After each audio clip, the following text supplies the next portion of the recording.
Alors aujourd'hui, je voudrais vous faire une petite vidéo pour ceux qui ont besoin de se connecter à leur Smart BMS ou autre appareil concernant leur e-bike, mais qui n'ont pas de smartphone Android et qui disposent quand même d'un ordinateur portable avec le Bluetooth, avec Windows par exemple, ou avec un autre système d'exploitation. En fait, on va transformer l'ordinateur en tablette Android avec des clés USB bootables. Donc là, le but du jeu, c'est de se connecter sur un Ant BMS, donc un Smart BMS, pour pouvoir le programmer. Donc on va voir comment on peut faire. Alors moi, j'ai utilisé deux clés USB. Là, j'en ai une 16 Go et je crois que les deux, c'est des 16 Go. Et donc je vais vous montrer comment on peut faire. Donc sur votre ordinateur, vous allez taper Android X86, donc dans la recherche sur internet, pour aller sur le site de téléchargement officiel.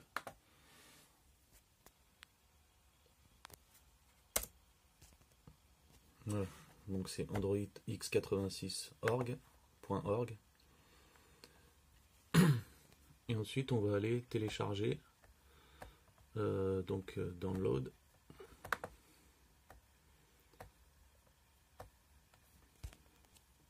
Donc ici il faut aller sur le premier lien.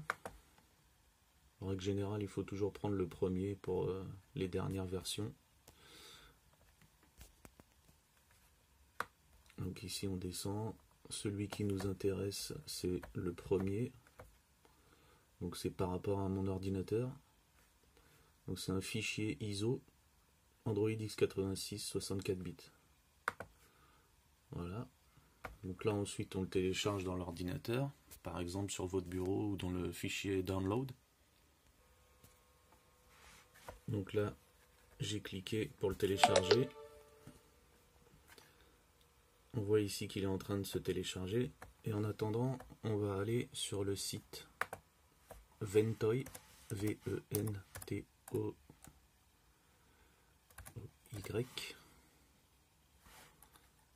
Hop. Voilà, ventoy.net. On va aussi sur Download. Ça, c'est le petit logiciel pour créer une clé USB qui peut démarrer directement l'ordinateur. Donc là, toujours le premier, hein, si on a Windows, mais vous voyez qu'on peut le faire pour Linux ou même en live CD.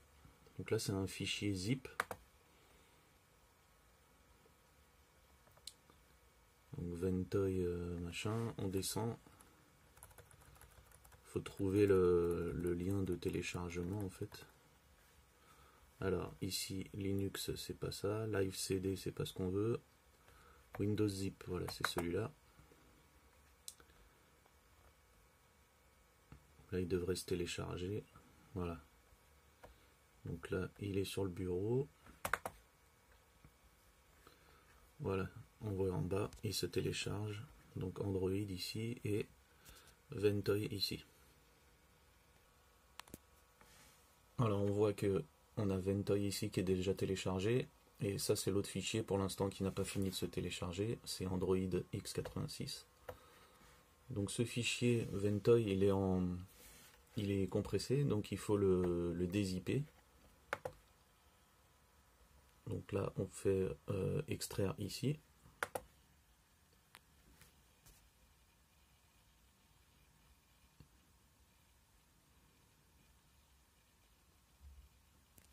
Voilà.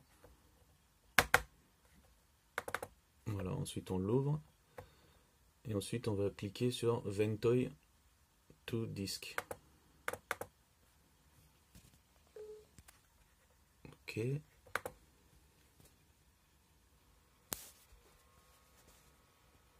Voilà, donc là pour l'instant j'ai pas mis ma clé USB.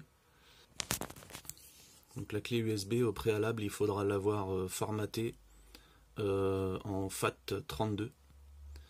Et comme ça quand vous allez l'insérer, avant d'ouvrir Ventoy, il va reconnaître votre clé USB. Et vous pouvez télécharger directement sur la clé USB. Donc là j'ai mis la clé. On va refaire Ventoy. Hop.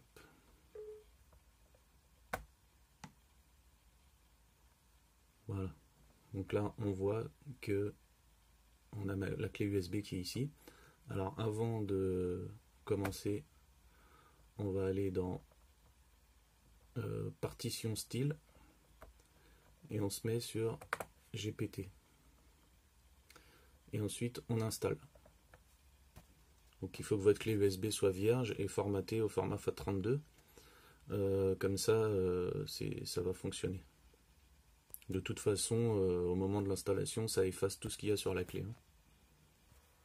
Alors une fois que le fichier Android x86 est téléchargé, donc déjà on peut effacer le fichier zippé Ventoy là, qui ne sert plus à rien. Voilà, donc Android x86, il faut simplement le copier-coller sur votre clé USB. Vous allez voir que votre clé USB, en fait, elle est toujours vierge, sauf qu'il y a le logiciel Ventoy qui est installé. Et donc vous copiez-collez Android x86 sur votre clé.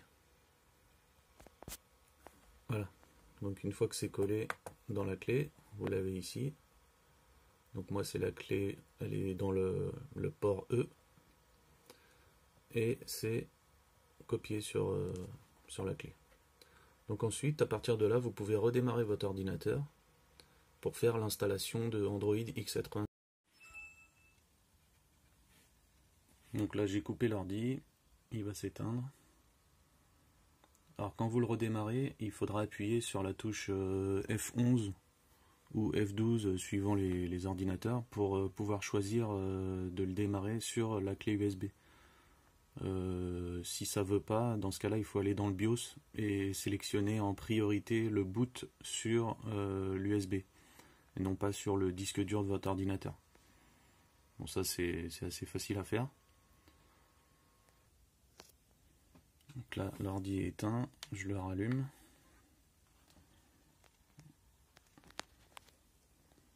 Alors, on va voir s'il redémarre, je suis pas sûr. Non, il redémarre sur Windows, donc là il faut recommencer. Appuyer sur F11 ou F10, tapoter. Ah voilà. Bon là c'est pas bon, il a pas reconnu. En fait mon ordi je suis pas sûr qu'il soit programmé pour démarrer sur la clé USB. Donc il va falloir que j'aille dans le BIOS. Donc, voilà, j'ai tapé sur F2 au lancement pour aller dans le BIOS. Alors boot. Voilà. On voit que moi, en option 1, il démarre sur Windows, alors qu'il faudrait qu'il démarre sur EFI, Lexar USB. Mince. Je me suis trompé. Hop. Voilà, boot. Donc là, on choisit. Voilà. Et ensuite...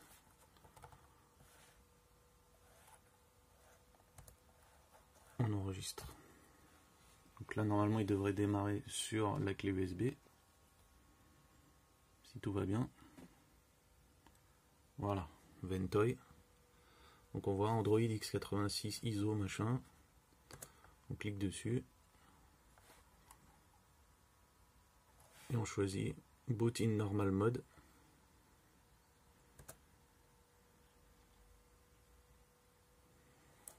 Et ensuite il faudra aller sur installation. Donc avant d'aller sur installation, il faut savoir que si vous l'installez sur le disque dur de votre ordinateur, il faudra avoir créé une partition sur le disque pour que ça puisse s'installer, parce que sinon au moment de l'installation ça va vous effacer entièrement votre disque dur et ça va installer Android à la place.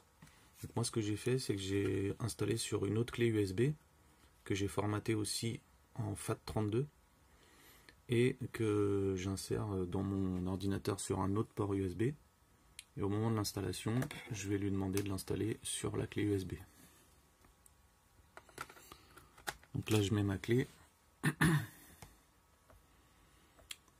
on va aller donc sur installation,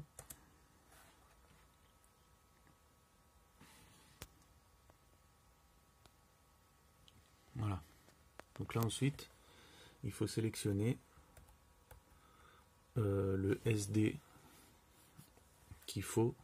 Par exemple, moi je vois que j'ai USB flash drive, donc Ventoy, ça c'est la clé USB avec Ventoy, et là je vois que j'ai, donc moi il y a déjà Android x86 dessus, mais c'est cette clé USB là.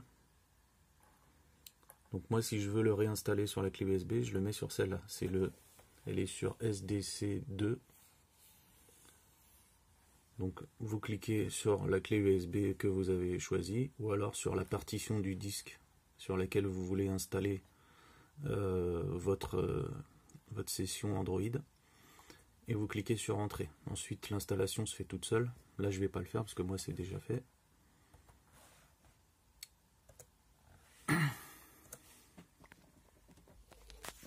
Donc une fois que c'est installé, on peut redémarrer. Alors bon, là évidemment ça a planté, il faut que je retourne sur le BIOS.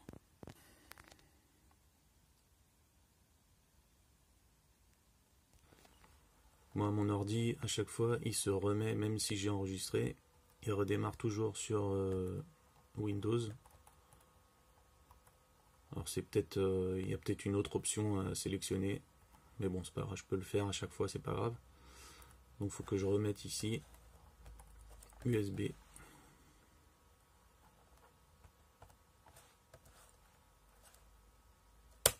Hop, donc là il va démarrer donc sur l'autre clé USB, hein. J'ai enlevé celle où il y a Ventoy, là je l'ai enlevé, et j'ai mis celle qu'on a configurée avec x86.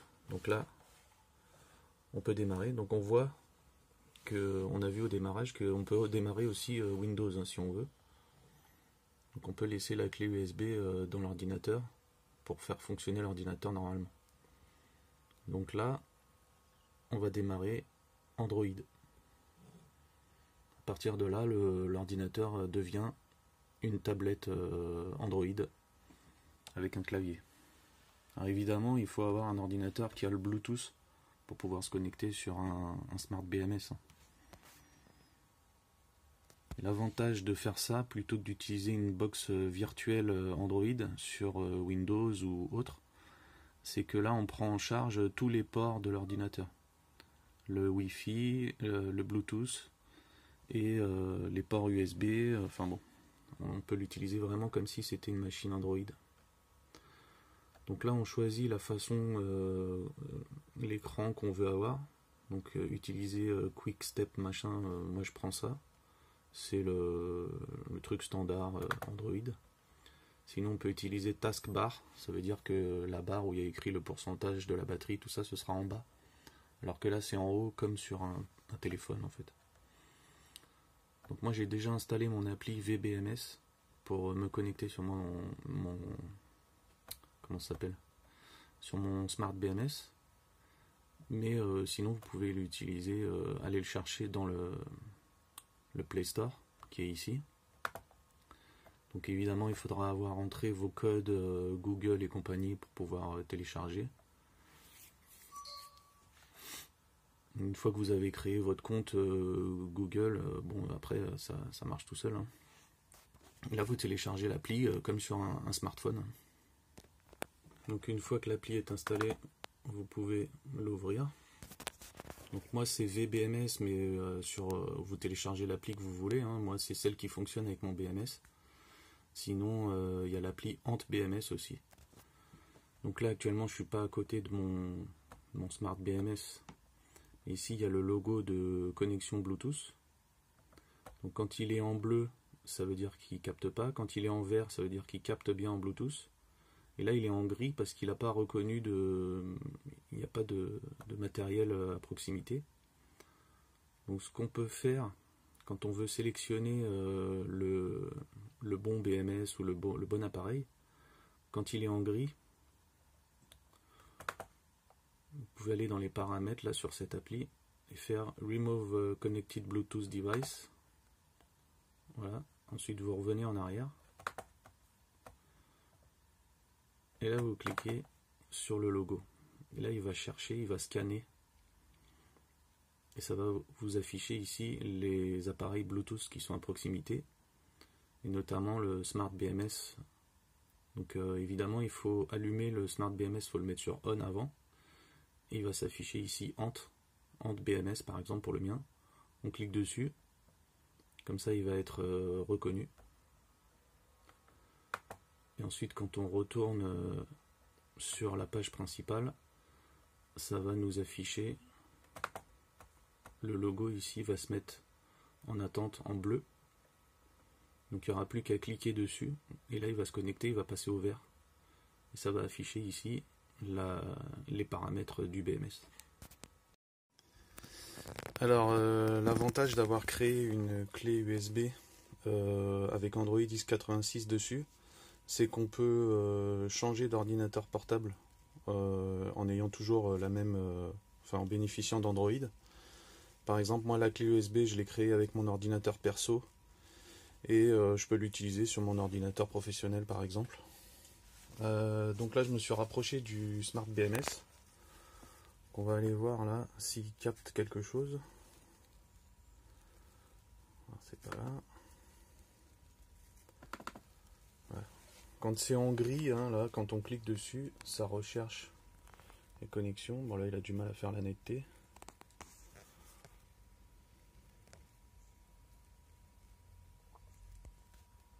Voilà, on voit qu'il a trouvé.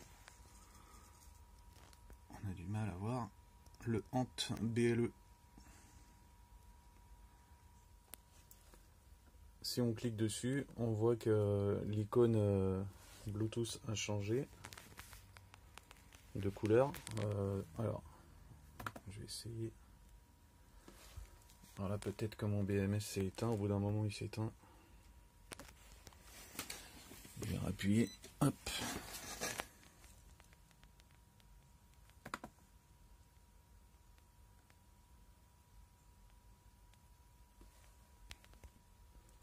Bon là je l'ai refait parce qu'en fait moi j'ai deux BMS, donc là j'ai le Ant BLE et le BMS Ant. Donc on va cliquer sur celui-là.